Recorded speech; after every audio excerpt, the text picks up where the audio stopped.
Serious. What is the scariest experience you have gone through?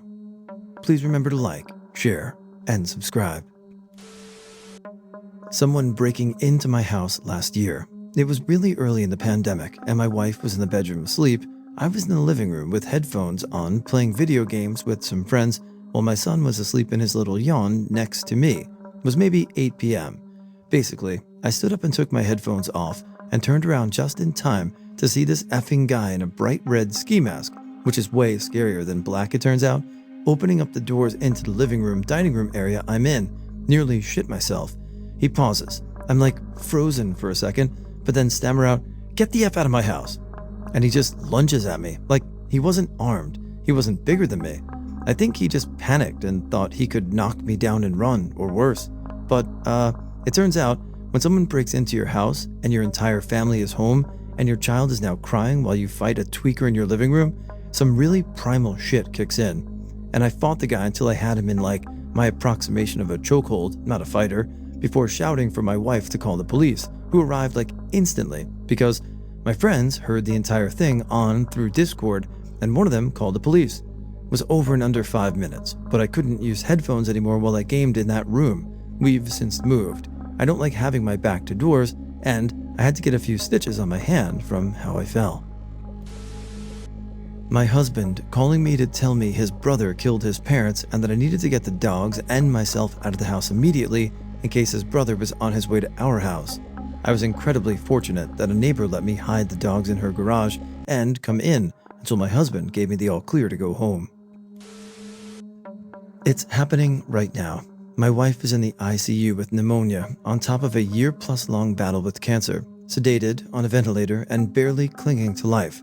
Her heart could just give out at any time and that's it.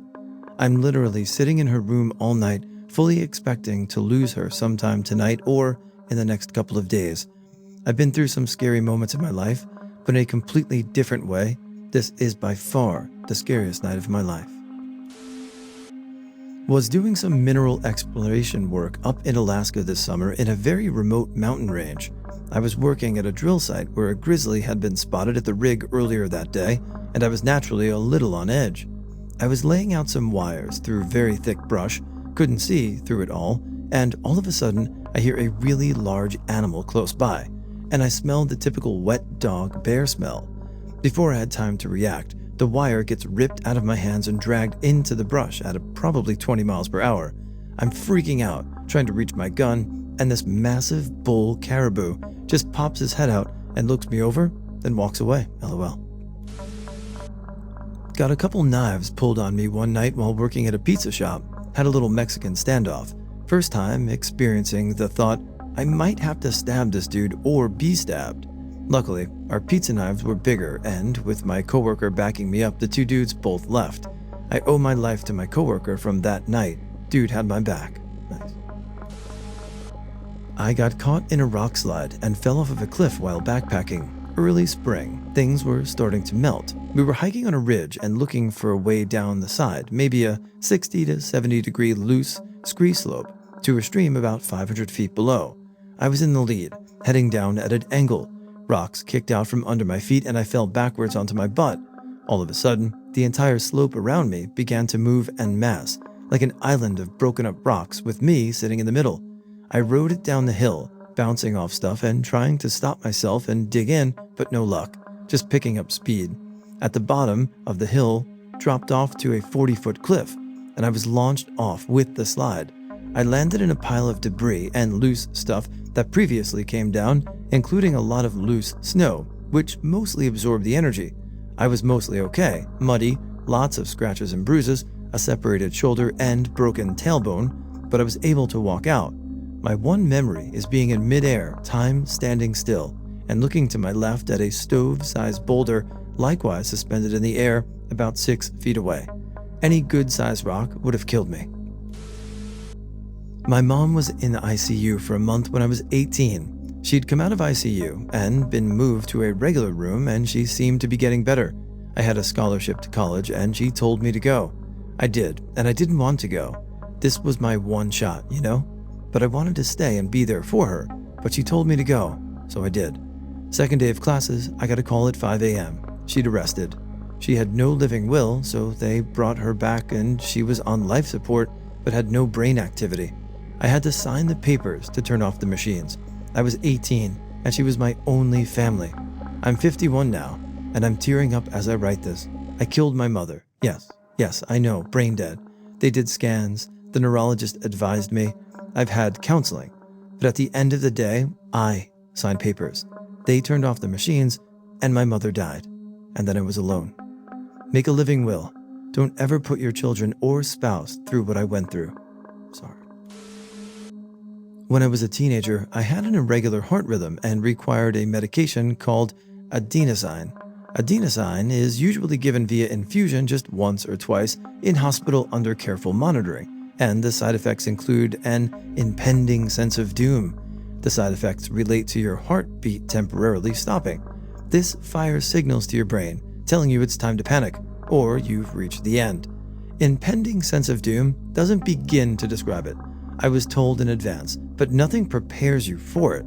I went from sitting on the hospital bed, just finished a sandwich, and thinking about my 11-year exam, to suddenly being certain that I was going to die here. I've never felt so pure of anything. I couldn't move or speak, and my mind suddenly raced very fast to the extent I couldn't keep up with my own thoughts. It was similar to what you hear about your life flashing before your eyes. My brain was drowning and telling me to find more oxygen, even though I was breathing fine. I was suddenly sure this was a nightmare, that this hospital was fake and all the doctors and nurses were actors and I was poisoned. Then it was over in seconds. I haven't had a single heart problem since. This did not happen to me, but it happened to my mom. So my mother was about 7 months pregnant with me. My dad was at my grandma's house with our 2 older brothers because my mom wasn't feeling well. So my mother was sleeping when all of a sudden she felt something touch her foot. She just thought it was our cat at the time and rolled over. This kept happening all throughout the night to the point where my mom couldn't sleep. So, in the dark, she opened the door and went to get cat treats to try and bribe our cat from the bed, when all of a sudden she saw our cat in his crate that was locked. She said she was incredibly scared, but she decided to go to our neighbor's house because she had a bad feeling. Almost an hour went by when all of a sudden you could hear several gunshots go off. The police were called and they found a 40-year-old man with 2 guns crawling around our house. This guy was living in our shed outside and snuck in through an open window that no one shut. I'm so glad for my mom's gut feeling. 2 are tied. Being shot when our neighbor's gun accidentally discharged and the bullet came through the shared wall, severing an electrical line, barely missed my head, glanced off my chest, and landed on the other side of the room. The sheer thought of what could have been if I'd been laying an inch further left is terrifying. Gas pedal getting stuck while driving home from my mom's funeral. I somehow managed to get the car pulled over and turned off, but I was going 85 miles per hour plus going uphill. If it had got stuck 3 miles earlier, I'd have plunged off a seaside cliff, taking my aunt, cousin, and 9-month-old daughter with me. I would call mine more traumatizing. 10 years ago, I found my father dead on the couch. Watching EMS perform CPR and then seeing it done on him at the hospital when I arrived is forever branded in my mind. Witnessing it has had more damaging impact on me than him being gone.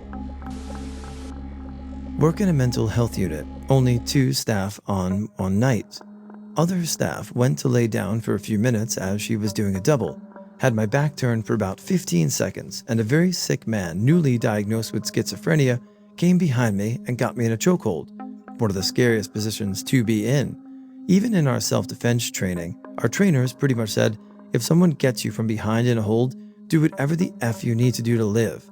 I'm a pretty small human, so I really couldn't move despite flailing like an MF. He had my arms between his legs, so I couldn't reach for my panic alarm. Whole time he was singing Tiny Dancer into my ear. Thank whatever higher power is up there, another patient had woken up for some Tylenol. I was seeing stars at that point, could feel my eyes bursting out of my head. I just remember thinking this is how I was going to die, and thinking about who would take care of my dog, and then everything went black. Woke up on a medical unit. I guess I'd pointed to a sign last second behind our nursing desk that instructs how to call code white, violent patient. And the patient who woke up did it successfully and kicked the guy holding me in the face to get him off of me before security came. Pretty effed up. Still see the PT that saved me on the unit every once in a while. Always buy him some chocolate bars and coffee when he's here.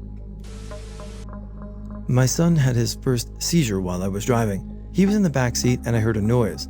I looked in the rearview mirror and he was convulsing with blood running out of his mouth. Then he collapsed. I thought he had died. To this day, I don't know how I was able to get off the freeway, call 911, and check his pulse. He was 7 years seizure-free on November 29th, but that one day changed my life forever. I was robbed at gunpoint in 2001. I was living outside of Detroit and worked at an ACO Hardware, yes, ACO, not Ace, as a lead cashier. I don't know if they still do this because I don't live in Michigan anymore, but they used to have these weekly flyers that always had a coupon for some ridiculous deal, like 10 cents for a box cutter or something else that was a loss leader. It was super common for people to just come in to get their coupon item and nothing else. So it was a super busy Saturday, just after my lunch break, and I just got back on my till. We had lines out to BFE, and so I got into the speed zone, just trying to get people cashed out without being rude. A dude walked up and put his coupon for a pack of light bulbs for $1.50. Crazy what details stick in my mind, on the conveyor belt along with 2 singles. I smiled, asked how he was, rung him up, and immediately got the register open, and I saw his payment right there. The next thing I know, he's opening his coat and pulling a gun on me and hissing at me, "Give me all your money." I shit you not, the first thought I had was, why does he have that toy gun and why is he pointing it at me? I just stood there staring at him in confusion. This pissed him off and he cocked the pistol. It was a slide action one, again, what you remember when, and shoved it closer to me and repeats, "I said, give me your effing money." Then it hit me that it was a real gun, and I think I just went into autopilot. I took all the money out of my till and I just kind of shoved it toward him, and he gathered it up and booked it out the door.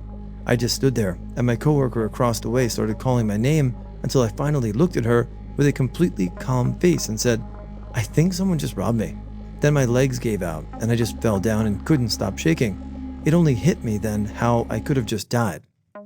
Later, after the statement and the cops and everything, my coworkers and I surmised that it was a friend of someone who worked there because they knew to hit my till since I was head cashier that had the most money in it.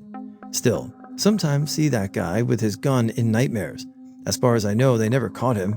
I don't think hardware store robbers were high on their list of priorities. I suffered from an illness with no name for years. When I got sick, I would piss blood and be violently ill. I didn't have a problem as I was told I was going to grow out of it. Childhood nephritis. So imagine my shock when I hit 19 and feel like shit, like I was going to die. I went to the doctor's office to see a GP, and they had closed early for a Christmas party, but I forced them to open the door to deal with me. The GP said, "We need an ambulance now," and I was forced into the ambulance and down to the ER. Whilst in the ER, they took blood and found I was suffering from hyperkalemia, too much potassium in my blood, which was causing my heart rate to hit the 200s. I was on the verge of a stroke or heart attack. I was admitted into the hospital and immediately put on drugs to lower the level so I didn't die, but I kept vomiting black bile. I thought, this is it. This is how I die. Not doing something heroic or awesome, but in a hospital bed, alone, vomiting and wanting nothing more than my mom and dad. And honestly, I was scared out of my mind and couldn't stop crying. Apparently after that, I was put into a medical coma and pumped full of more drugs and given emergency dialysis.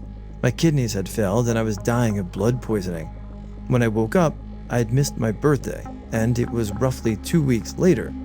I had a dialysis machine attached to a chest line and a dialysis nurse trying to keep me calm, but I was choking to death. So I ended up pulling the ventilator out of my mouth, and this long pipe came with it. I started to cough violently and almost vomited, but there was nothing to come out, so I just dry heaved a lot and pulled a lot of muscles. Later, I was told my kidneys had failed. I was lucky to be alive, and doubly lucky that I didn't clot and suffer a stroke or a heart attack. I was weak as a newborn and could barely lift my arms after a while and remained in hospital for 3 months, getting rehabilitation because I couldn't speak properly or walk properly. After 6 months, I was basically back to being me, just struggling with this new condition that had basically ruined my life and my plans.